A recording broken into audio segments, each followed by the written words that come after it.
Hey everyone, Curtis Bryan here from the Citrus Insider.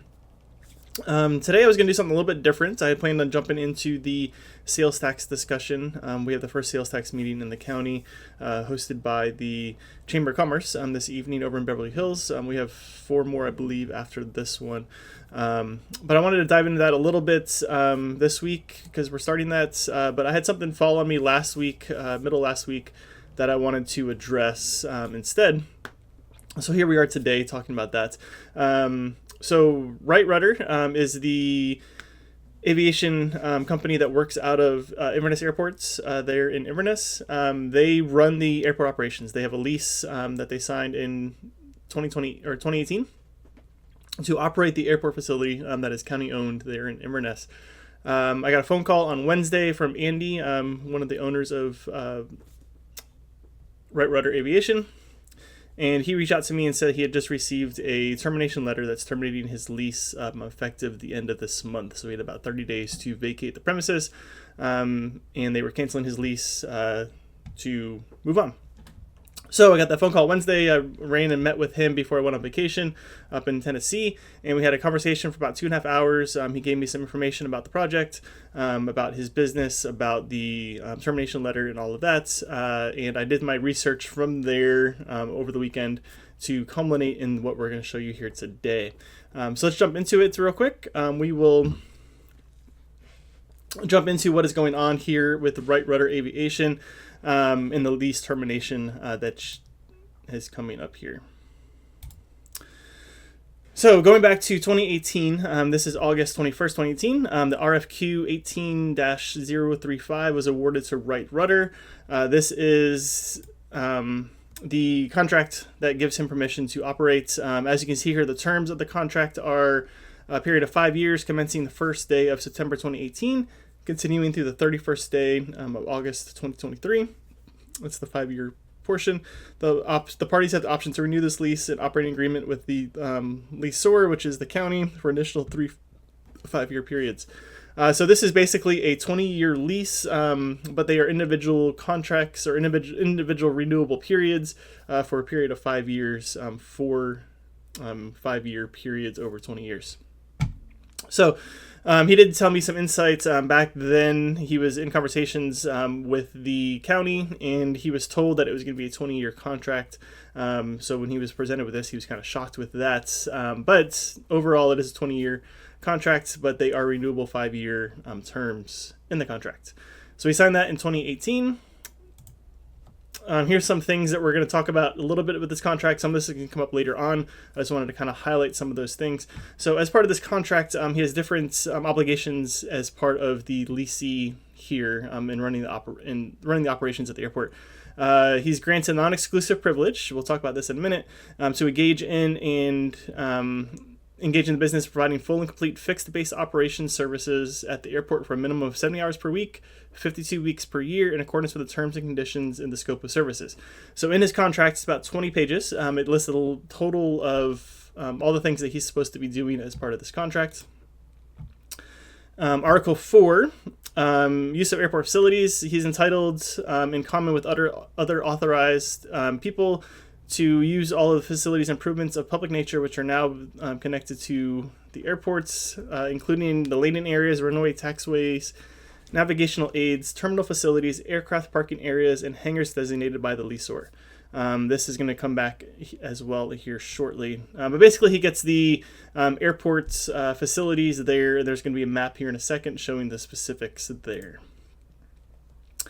As part of the consideration for privilege granted herein, lessee agrees that any proposed improvements it wishes to make to the leasehold area and the facilities within that area shall be reviewed and approved by the lessor. Lessor's approval of the proposed improvement shall not be unreasonably withheld. It is agreed and understood that the leasehold improvements undertaken pursuant to this provision shall become the property of the lessor upon the final completion of construction. So basically, anything that he builds there at the airport using his own money becomes property of the county once it is built. So if he wants to build a hangar, for instance, that does become part of the county property there at the airport. And he needs permission to be able to do those things. And the hangar is a big hang-up. We'll talk about that a little bit here. But if he was to do that, he has to get permission from the county, basically, and that property becomes county property once it is built. Rent. So this talks about his rent. When he first signed the contract, he was paying $4,200 plus tax per month. They were going to adjust it based on the CPI every year. So every year it goes up based on the CPI. And then this talks about flowage fee that the county gets for their gas that he sells. Article 11, this comes up later as well, so I want to point it out to you at the moment. But this agreement or any part thereof may not be assigned, transferred, or subleased by leasee by process or operation of law or in any other manner whatsoever without the prior written consent of the leaseor, which consent shall not be unreasonably withheld. So anything that he wants to do, if he wants to hire somebody to run some of the services. Again, he had a list of services that he was required to provide. If he's unable to provide those on his own, he could bring in a third party to do that, but he cannot assign that without permission from the BOCC, so we would have to get that permission for that. Termination. So this is talking about termination. So if the county, termination by the leaseor, the county, if they decide to terminate the contract, they have to find the defaults, that they have to give him 30 days to remedy the situation if there's a default, or if he files bankruptcy, they can get rid of him. If he fails to abide by local, state, federal rules, decides to locate airport operations elsewhere, if he moves out of the city or out of the area, if he doesn't pay his bills within 90 days. So basically, number one here is what's going to apply later on. If he is in default for not living up to his portion of the contract, then they have 30-day period that they can send him a letter. He has to address it in 30 days. If not, then they can terminate the contract. So in the contract, it gives you different exhibits. So scope of services, I kind of mentioned this a little bit previously, but there's a list of, it's like 30 different things that he's supposed to do as part of the FBO there at the airport, which is the scope of services. So contractually, there's a list of things he has to do. Some of those things, like commercial aircraft fueling, he has to provide fueling for commercial aircraft and oil dispensing. But number two here, aircraft storage and over and out parking, tie down, hangar storage. So he is to provide those services to people coming into the airports as part of his contract. Leased premises. So this is highlighting what is available for lease, or what is included in his lease and what he's responsible for. Leased premises include those facilities where the FBO will have use and enjoyment under the terms of a traditional lease. The following are the premises that are included for the FBO's use. It references Exhibit A. The FBO will manage/lease the hangars noted on Exhibit 1A. So we'll see here shortly, but there's an issue with the hangar leases that the attorney raises down the road here. But in this contract, it does reference that he is to manage and lease those hangars. Exhibit 1A. These are those hangars that are included in the contract. Up north here, you have the box hangars. It looks like there's 3 of them there. There's a dome hangar number 1 there. There's T hangars. I don't know how many. 1, 2, 3, 4, 5, 6, 7, 8, 9, 10. It looks like, and then 3 more dome hangars on the southern portion here. This building is also included. This is the main building, I believe. There. Anyway, so this is the property that he is to manage, and it does specifically reference these hangars at the northern end of the property. Another thing to note here in the contract, it gives you terms of what he's required to carry for insurance. So you can see on here, aircraft aviation liability. So 2018, they wanted him to have $1 million per occurrence. I'm told, talking to some people, that $1 million is general for this type of insurance coverage, which is common. So this is the normal insurance coverage that you would have for a facility such as this. Commercial general liability, $1 million there as well, aggregate for a total of $2 million. So again, I'm told this is the standard for the insurance industry in regards to this specific type of business. So fast forward, August 8th, 2023, we are at the BOCC meeting. This is the agenda item, presentation for Right Rudder Aviation. We're going to talk about, he's going to give a business plan, talk about his business. The staff is asking what kind of direction the BOCC wants to do with the current agreement. And if they want to extend the current agreement, because again, at the end of this month, August of 23 is when the initial 5-year term lapses there. So these are some things that are included in the presentation that Andy provides to the board. For that, so these are required services that you'll see here on this list. Basically, some different things that we talked about earlier that he's supposed to be doing. He's putting a check mark here showing that he does all of these things there. These are some more required services. So again, there's about 23 or so required services that he is required to do as part of his contracts. These are things that are above and beyond the scope of his contract. So low-cost training, least expensive in the world. So he created a training school that is affordable. Electric aviation, he was the first person to earn a pilot certificate in an electric airplane, or his company provided that certification to somebody. He was on the front page of a magazine. He's contracted with Florida Fish and Wildlife, contracted with the Highway Patrol, runs and operates a Hertz rental location. So different things that he's done beyond the scope of his contract there. This shows you the economic growth. So these are things that he has proposed that he has brought to this airport. This is the difference between 2017 when he took over the facilities, or the last year before he took over the facilities, and 2022, which is the year before that this contract was expiring. So his operations have resulted in an increase of 460 jobs within the community.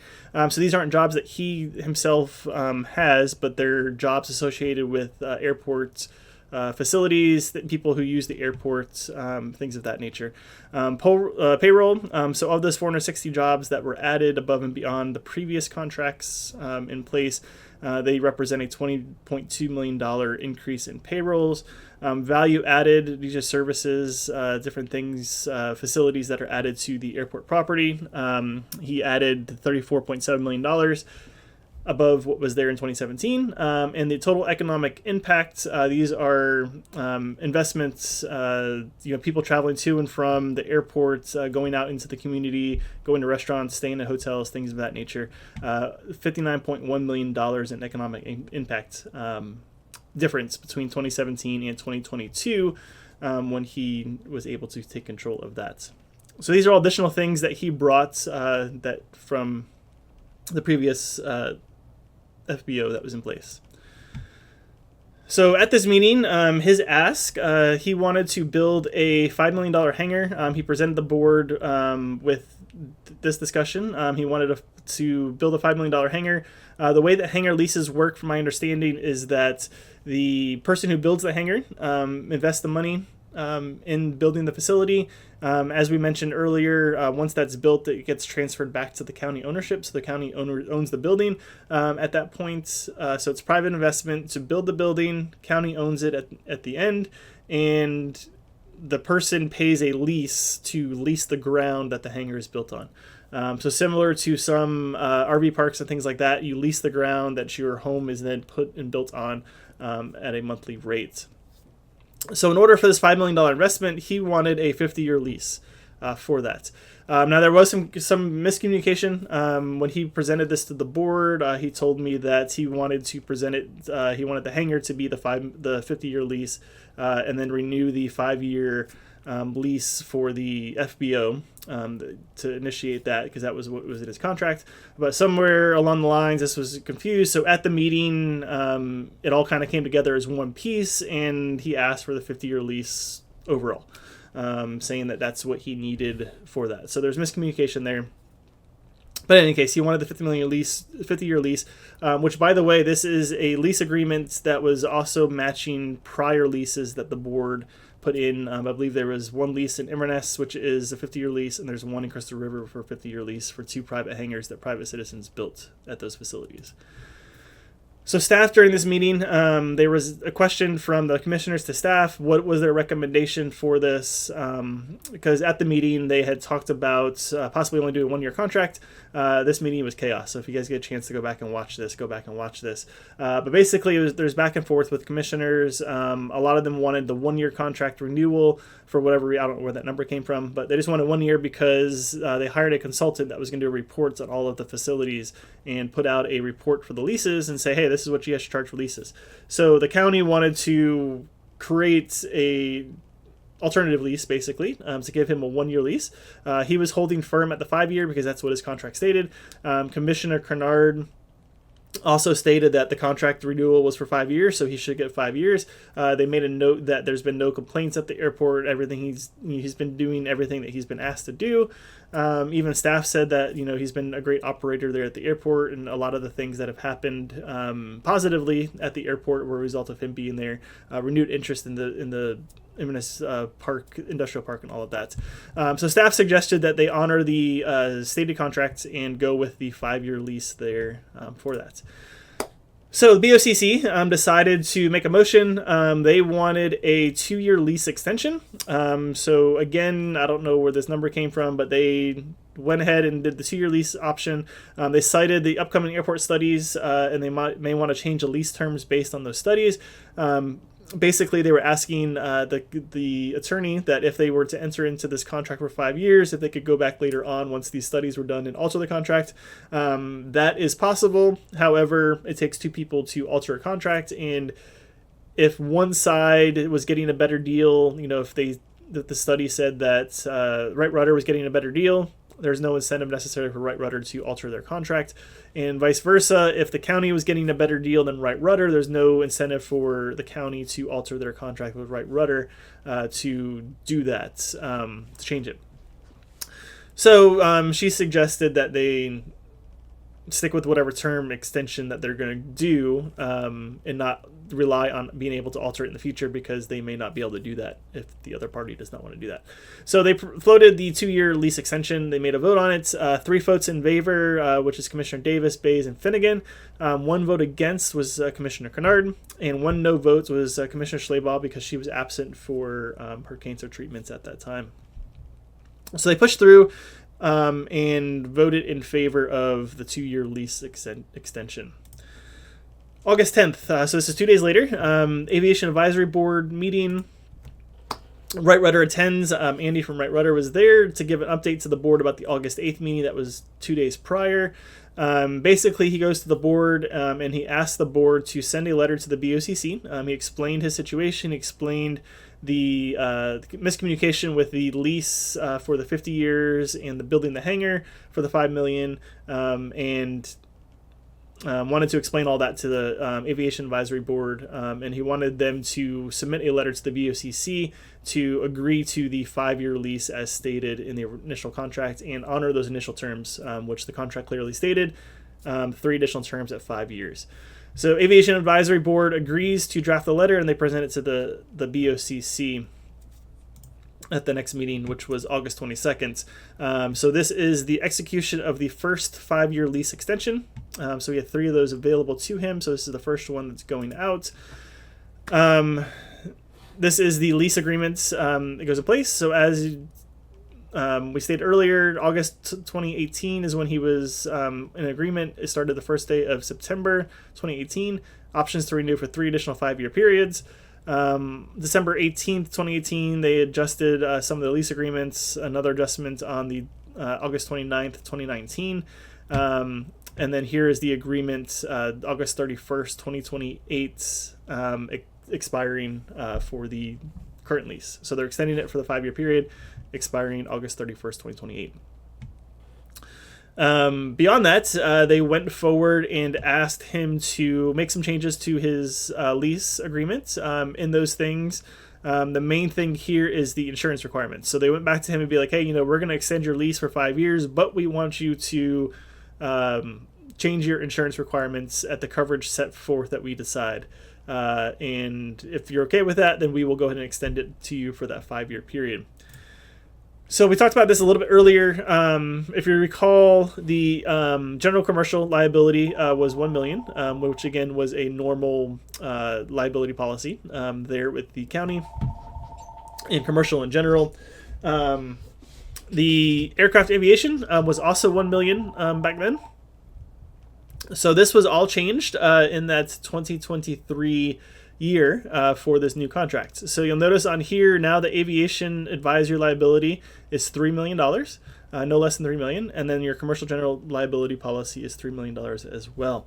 So they asked him to increase liability, and from what I'm told, this increased his costs per year on insurance to about $20,000 because the $3 million is not a normal policy. So he had to find an underwriter that would do the $3 million, and it's additional cost, obviously, to increase insurance coverage. Now, did some research on this, and I reached out to Crystal River. I haven't heard back from them, but I did find their contract, and on November 20th, 2023, the Crystal River contract was also amended for insurance purposes.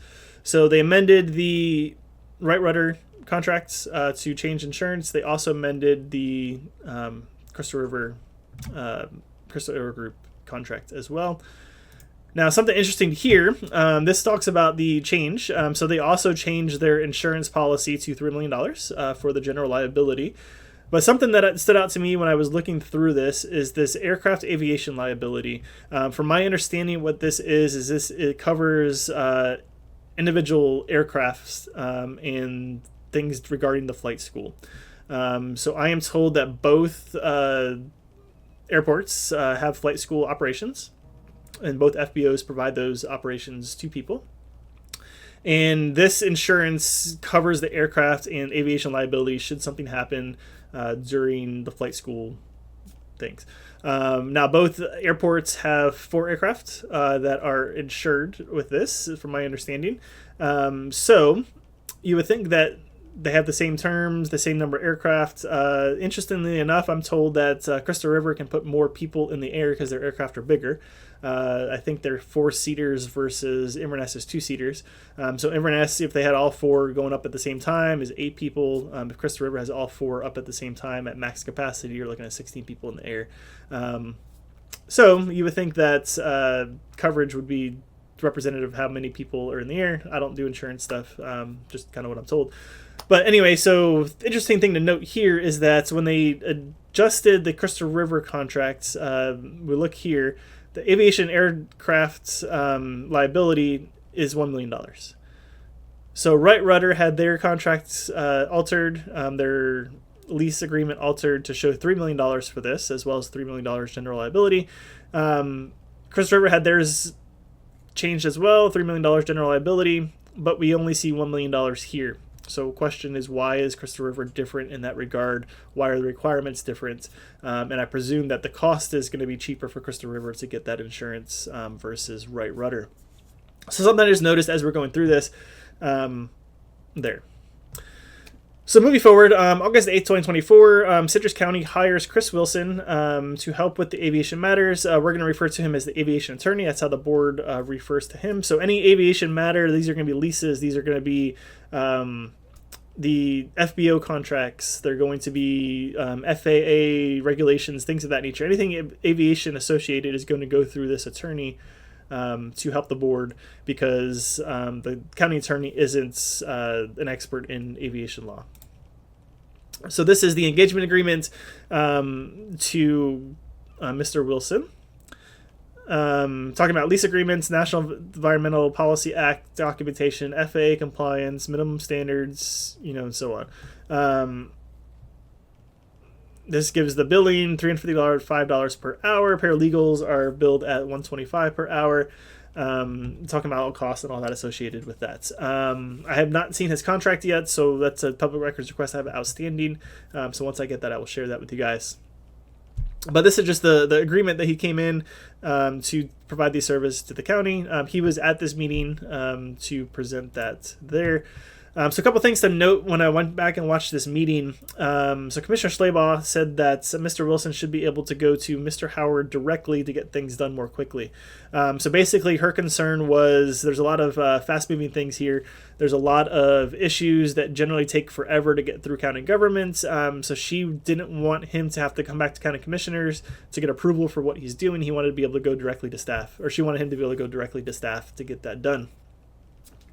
Commissioner Kennard chimed in and said that that's not a bad idea. Let him go to staff directly.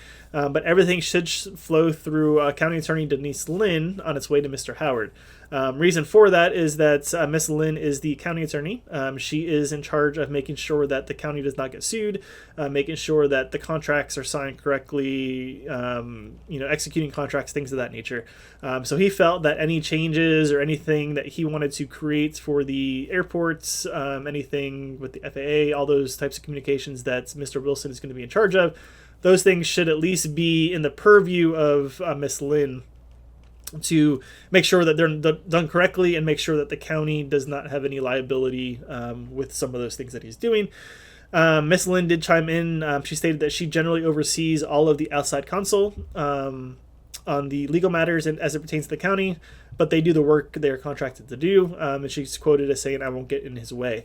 So basically, the county hires outside attorneys all the time. So when there's a lawsuit issued, or if there's sales tax questions or finance questions that Miss Lynn isn't an expert in, they generally bring in lawyers that are expert in those fields to help guide the county, help make policy, things of that nature, making sure that all the proper processes are followed. So generally, when that happens, she oversees the overall process of that. So everything goes through her office, so she's aware of what's going on with these attorneys, but she lets them do what they're supposed to be doing. So she doesn't micromanage it. She doesn't go through and be like, hey, you need to do this, this, this, and this. She lets them do what they're contracted to do, but she just gets notified of what's taking place so that she's able to be in the loop, so to speak, should there be an issue. So December 12th, 2024, this is where things start to get interesting. So Mr. Wilson took over in August. This is 6 months later. He sends an email to Right Rudder, or a letter in the mail to Right Rudder acknowledging a violation of his lease. So this is that letter that he sent. The basic thing here is that they're claiming that he is in violation of Article 11 of the agreement titled Assignment. Specifically, this provision prohibits the assignment, transfer, sublease of the agreement or any part thereof without the prior consent of the county. This is serving as formal notice that he has 30 days to fix this issue. The problem, I'm told, with this is that he has leases for the hangars. So if we go back to that map that we showed earlier, he had those hangars available to lease out on the property. And if you recall, in the contract, it says that he is supposed to provide those services of leasing out those hangars. So he was doing what he was contracted to do, doing what he's required to do within the lease, in the lease agreement with the FBO. But they found that this lawyer, Mr. Wilson, found that he was in violation of that article, and saying that he needed to correct that by getting his leases approved by the county. So this is the lawyers for Right Rudder, Tyler Van Voorhees. So he is saying that he cites some aspects of the contract, so they're not quite sure what the default is. They're looking for the county, or Mr. Wilson in particular, to put out there what exactly he's alleging is in violation. They're assuming that it has to do with tenant leases and approval already from the county. Such approval has been provided already, so they're claiming that in the contract, including Exhibit A, scope of services, Section B, required services number 5, management of specific airport facilities, Section F, leased premises, number 3, the FBO will manage and lease the hangars. Managing and leasing hangars, tie downs, office space is required by my clients, by yours contractually, and in fact, one of the primary reasons that the county solicited the FBO. So their claim is that all of this stuff is already included in the contract, so how is he in violation if he is required to do these services that they're alleging that he is in violation of providing? So they're wanting clarification on what exactly it is that they're looking, or why they're trying to get him out for that. So March 31st, another letter goes out to Right Rudder. This is the required services number 9. So it's part number 9. He is supposed to get a Part 141 certification from the FAA. This is a flight school certification, I believe. So as part of his contract, Right Rudder is supposed to get that certification. This letter is saying that as of March 31st, 2025, he does not have that certification. So again, he's in default of his contract, and this is his 30-day notice to get that addressed. Number 9 is flight school instruction shall obtain Part 141 within 18 months. So this is the initial contract when he signed in 2018. Student and Visitor Immigration System, CVIS, within 24 months. Transportation Security Administration interaction as it relates to CVIS. So those are things that he is supposed to do as part of his contract. So again, obtain 141 within 18 months of that.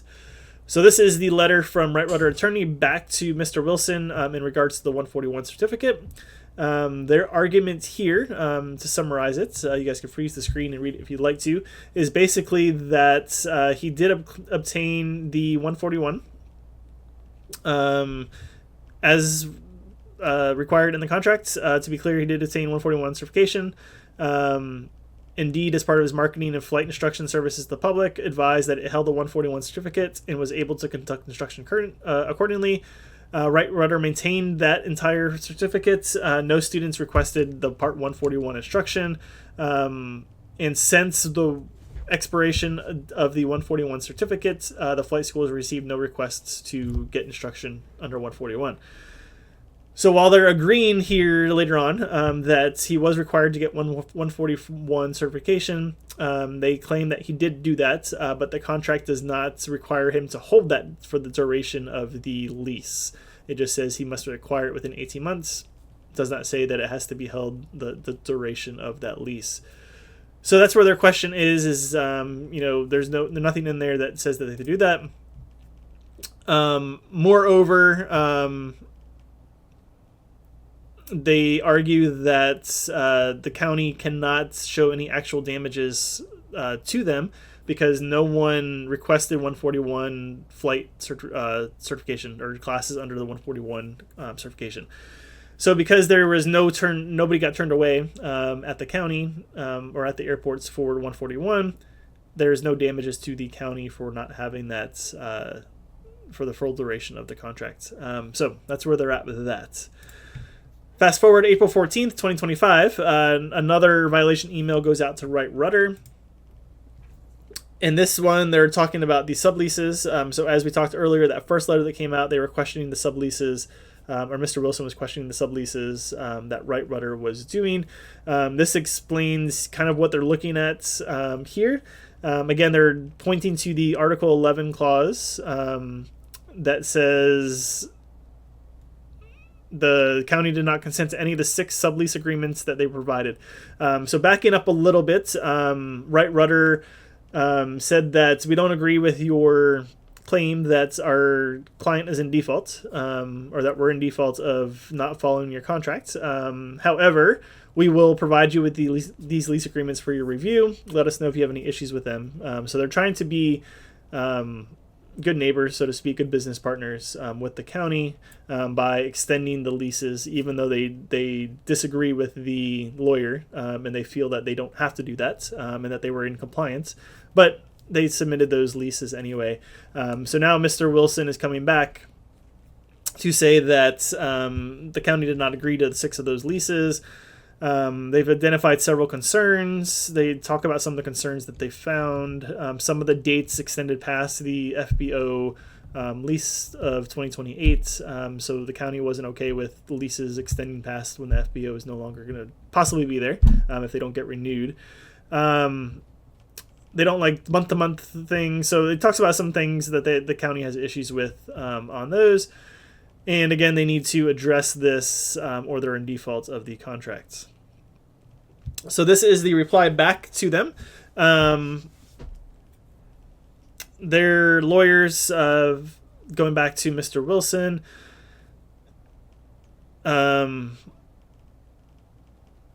they do ask again if there's a way to get some of this stuff resolved. They sent a couple different emails. Apparently, they didn't hear back on some of the emails that they sent back in reply. So they're still waiting for information. in some of these emails that or letters that they're sending to the county. So then that all leads up to the May 30th, 2025 dates. This is when Right Rudder received the termination letter from Mr. Wilson. This is that copy of that letter.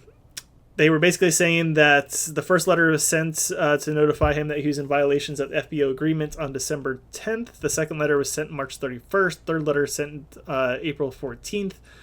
All of which were attached, so they're all attached to that email, and they serve as notices of violation.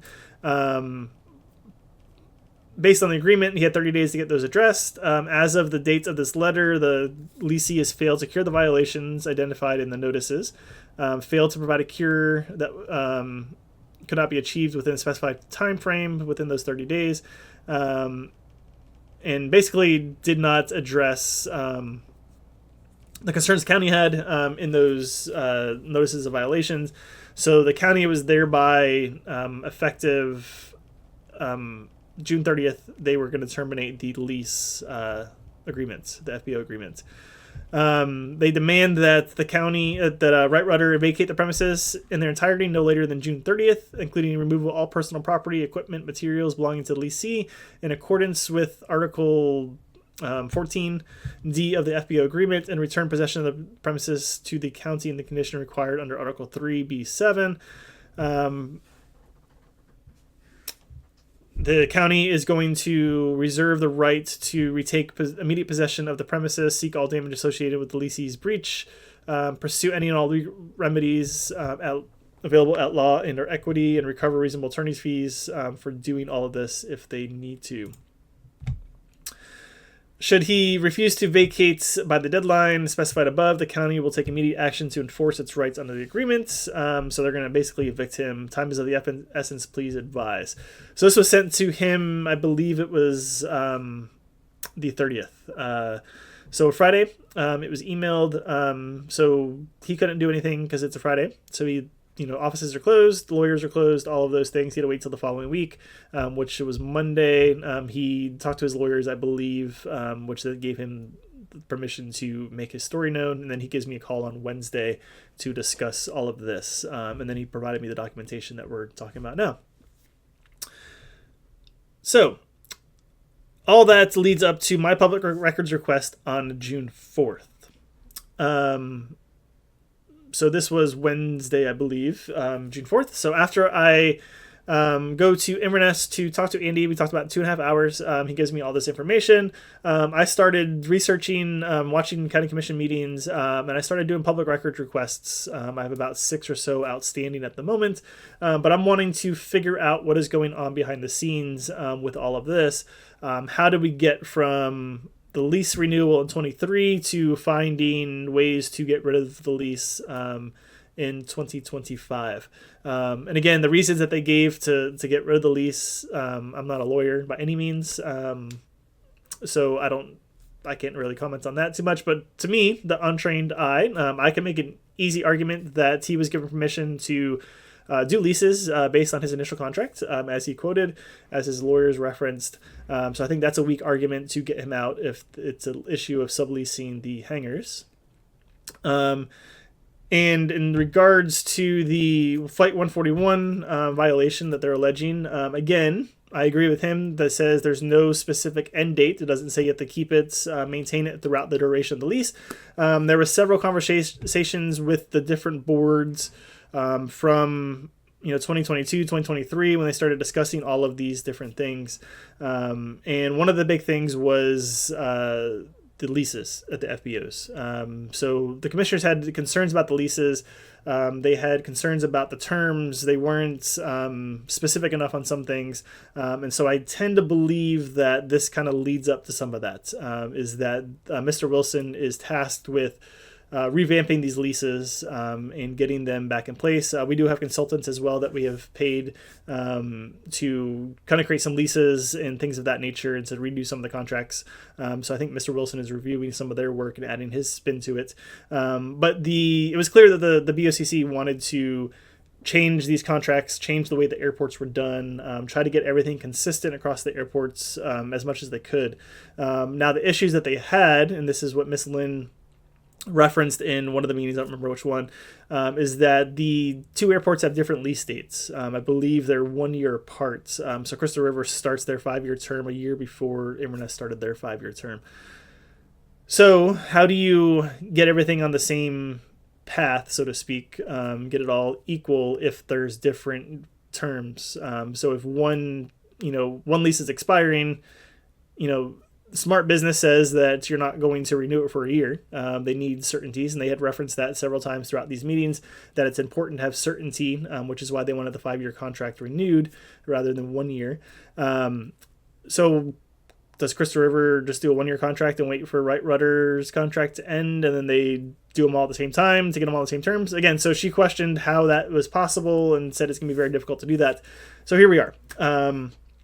At this junction, it appears that Mr. Wilson is trying to get some more favorable terms for the county, or at least adjust some of the contract terms. So I wanted to find out what's going on behind the scenes. I wanted to find out who was involved, who's given direction to Mr. Wilson, what communications are sent to the county, all of those things. So June 4th, I did a public records request.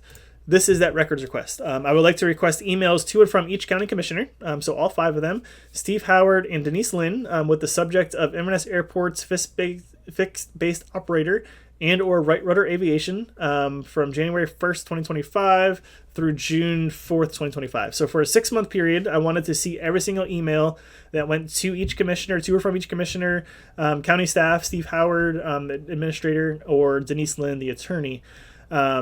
So this came out today. I got the request updated. This is what I got. I got 1 email in that 6-month time frame for them. So now, granted, I did ask specifically for emails regarding Right Rudder and the Inverness FBO, so there might have been other emails regarding Inverness. Maybe they didn't say FBO specifically, so when the records request came through and they put in FBO, it didn't trigger it. So I'll expand that request to see if I can get more information. But basically, this was sent on June 6th, and this was in response from Todd Reagan, who is the aviation project manager for the county, to Andy over at Right Rudder, following the termination letter on May 30th. So he's reaching out to schedule a meeting with all the parties and their representative councils to discuss potential options by which the county may allow Right Rudder Aviation to continue some business operations at the Inverness Airport pursuant to a new agreement with the county, or new arrangement and agreement with the county. In an effort to avoid an eviction action, we would like to schedule this meeting within the next 2 weeks. So going back to what I said previously, it looked like the county was wanting to rearrange these leases, particularly the Right Rudder lease, because I don't think the Crystal River had gotten the same termination letters, but I'm waiting for information on that. But in any case, it looks like the county wanted to find a way to get rid of Right Rudder using a weak argument in the contract to say that he broke the contract with those weak arguments we discussed. Now they're saying that you got the termination letter, we might be willing to keep you because all intents and purposes throughout the entire duration of the contracts, and even during that 2023 meeting back in August of 2023, they'd referenced that Right Rudder was doing an excellent job. They did, they brought Inverness back up onto the map. The prior FBO operator just let it fail. Now people are talking about Inverness. We're bringing investment to Inverness. We're bringing new businesses here to Citrus County based on the operations of this airport. So everyone agreed that Right Rudder was doing great for the most part. Some minor issues here and there that they referenced, but for the most part, great job from Andy and Right Rudder Aviation. But now all of a sudden, they're going to flag contracts to find ways to change them. And this is telling here they're open to new, possibly open to new contract terms and arrangements with the county to continue. So again, county seems to be wanting a new contract with the FBO and trying to get out the current contract. Now, some of the questions that were raised from this, I don't have the answers to some of these things yet. So I'm still waiting on public records request. I did want to put this out there just to give you guys a general overview of what's going on with the Right Rudder situation. I will do another video follow-up once I get some more information. But a couple questions to think about that I think need to be answered is why did the commissioners not know? So why were they not notified that their attorney that they hired, Mr. Wilson, was going to terminate the lease for their FBO in Inverness? I would think that that is a pretty major action. I don't know if they gave him authority to make that decision on his own. We did talk about how he was given permission to go to staff. But even then, there was no staff emails that I saw in regards to Right Rudder. Because you saw the public records request, at least in the last 6 months, there was no email. So Mr. Howard didn't know that there was going to be a termination letter. Miss Lynn didn't know there was going to be a termination letter. So where did that come from? Now, that's question number 2, is why was Miss Lynn not notified of termination and other contract issues raised by Mr. Wilson? So we saw some of those issues come up, March, April, some of those letters went out. Again, there was no communication to Miss Lynn's office, so they did not go through Miss Lynn's office and notify her of any potential actions that the Mr. Wilson was taking. And my question is, why not? We have a big issue here because Miss Lynn is responsible for the county, and keeping counties out of lawsuits is one of the number one jobs that she is supposed to be doing. So when you terminate a lease, the other party, if they challenge it, how do you challenge it? You sue the county. Now, I don't know if Mr. Andy is going to do that or not.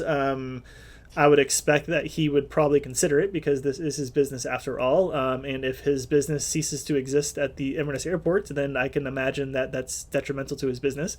So I don't expect him just to walk out the door and be like, okay, cool, see you guys later. Thank you so much for the last 6 years. So I expect him to fight it, and I expect him to, countersue or whatever they need to do to get that into courts in front of judges and challenge the termination letter and the reasons that they were given for the termination. Why would that not go to Miss Lynn? That would be one of the things that I would think that she'd be the first one to know. Like, hey, we're going to send this termination letter. Is there any issue with us doing that? Because then she could guide the conversation like, hey, I don't think that's a good idea because we have a contract in place and I don't know if your argument is good enough to get him out. She could advise that. She could bring it to the board and be like, hey, guys, our Mr. Wilson attorney, aviation attorney, Mr. Wilson, says that he wants to terminate the contracts for Right Rudder. These are the reasons given. What do you guys think about that? And she could present that to the board. And then if the board decides they want to pursue it based on his recommendation, then that's their prerogative to do. She can't stop them from doing that, but she could advise the legal aspects of that. So why was she not in the loop in any of this? And again, those email requests that I sent out specifically asked for any emails regarding Right Rudder. So I would think that a termination letter, had it been sent to Mr. Howard or to Miss Lynn, would have been seen in that public records request. But again, I'll expand that out a little bit, make it a little bit less specific to see if it's flagged in there. Another question that coming up is what happens when Right Rudder is evicted? So let's just say that Right Rudder decides to not fight it. Let's say that they decide to walk away peacefully, not question any of this stuff. And June 30th, they no longer run the airport operations. Who's going to run the airport? Is the county would assume possession of it. To my knowledge, we're not able to run the airports, which is why we brought the FBOs in the first place. We don't have the capability. We don't have the staffing. We don't have any of that. So now our operations ceasing at the airport. And if not, who is going to run those operations? Who's going to do the fueling every day? Who's going to do maintenance? Who's going to do all those things that Right Rudder is currently providing until we get someone else? My understanding is that this would require a bidding process similar to what they did in 2018 when Right Rudder was come in. RFQ would go out. That doesn't happen tomorrow. That doesn't happen July 1st. I don't know if they can just bring somebody in off the street and be like, hey, we want you to run the airport. I don't know if this can be done by anything other than a bidding process. I don't know that, or the county does it without the bidding process. But again, we said that they don't have the facilities or the capability to do that. So what happens to the airport? And what does that look like to outsiders that are going to invest? We're talking about this business park in Inverness. What does that look like going forward of, hey, can we trust the county with these leases that we're going to be doing, because my understanding is the county wants individuals to build their buildings and whatnot over in the Inverness airports for this business park. So what does that look like the outside? I think it's a bad look, honestly. But again, is the airport going to close? How does what's the thought process there? And again, there was no discussion at the board. There was no emails regarding any of this. You would think that, hey guys, we're canceling the contract. You guys might want to think about bringing someone else in, starting the process now. But there's been no discussion, no emails, no communication for this. I did speak personally to 2 of the commissioners. They did not know any of this was going on. They were just as surprised as I was when I found out Wednesday. They had heard stuff behind the scenes of different things going on potentially, but they did not know of termination until I brought it to their attention there. I heard from somebody else that a third person, Andy over at Right Rudder, talked to one of the commissioners. He told me what that person said. Basically the same thing, that they didn't know about this until Andy made that call to them. I reached out to one of the other commissioners. I have not heard back as of yet, but I imagine, again, nothing in the emails to them, nothing that I've seen would make me think that they knew of any of this stuff going on there. So, again, why aren't commissioners notified? So other questions I have, what was the direction given to Mr. Wilson? So when he was hired, now I did ask for a copy of his contract. I think it's important to see what he was tasked with doing, what his contract allows him to do. Maybe it allows him to do all this stuff without going to Miss Lynn. But again, I would think that we would tell her at the very least for that. So what direction was given to him when he took over? Who was communicating with him, who was giving him that direction. If you notice on those letters, in the corner of the letters, there was CC marks, and it was said CC the client, so the county is the client. So the county was getting copies of those contracts. Again, it was not Mr. Howard, it was not Miss Lynn, because those would have came up in those public records requests that I made. So who on the county is getting these communications? Someone has to know something somewhere. So let's find out who that is. Again, I do have other records requests out there that can most likely give me that answer. And then who directed Mr. Wilson to proceed with termination? Now, again, maybe he did this on his own. Maybe his contract allows him to make those decisions on his own. But I tend to believe that something of this nature, canceling a contract with the county, would need an approval process somewhere, whether it's a staffer that is tasked with dealing with Mr. Wilson and those communications, whether it's Miss Lynn signing off on that, whether it's the commissioners making a vote. Again, I can't imagine, nobody knows about this termination, and Mr. Wilson does it on his own. But again, I could be wrong. Maybe he has that authority to do that. But again, question of where did that come from and what's going on there. A couple more questions here. Is Crystal Aero Group, so they are the group that runs the FBO over in Crystal River, are they subject to the same emails? So I reached out to them and asked if they had received the same questions, the same lease questions, subleasing those hangars over at Crystal River. Crystal Aero Group does lease hangars similar to Right Rudder. They do have hangars that they lease out to people. It is county property. They do have the same clauses in the contract in regards to the subleases that the Mr. Wilson referenced in the Right Rudder emails to their lawyers. So my question is Crystal Aero Group getting those same emails? Are they required to verify their subleases with the county and get approval for those? Or is it only Right Rudder? Is it Right Rudder the only one that's getting targeted for those actions? Again, I mentioned that the insurance, when they did the renewals for insurance, they did Right Rudder first. They renewed the contract. They amended the lease terms to require the increased insurance. They did the same exact thing for Crystal Aero Group. However, we noticed the difference. Crystal Aero Group was required on their aviation and aircraft liability for $1 million. Right Rudder was required for $3 million. Why are they two different? Particularly considering that Crystal Aero Group went after Right Rudder. So you would think that if the county was changing the terms to match, that Right Rudder terms would be the ones that would be applied to Crystal Aero Group when they amended their contract. But again, there's differences there in the insurance rates.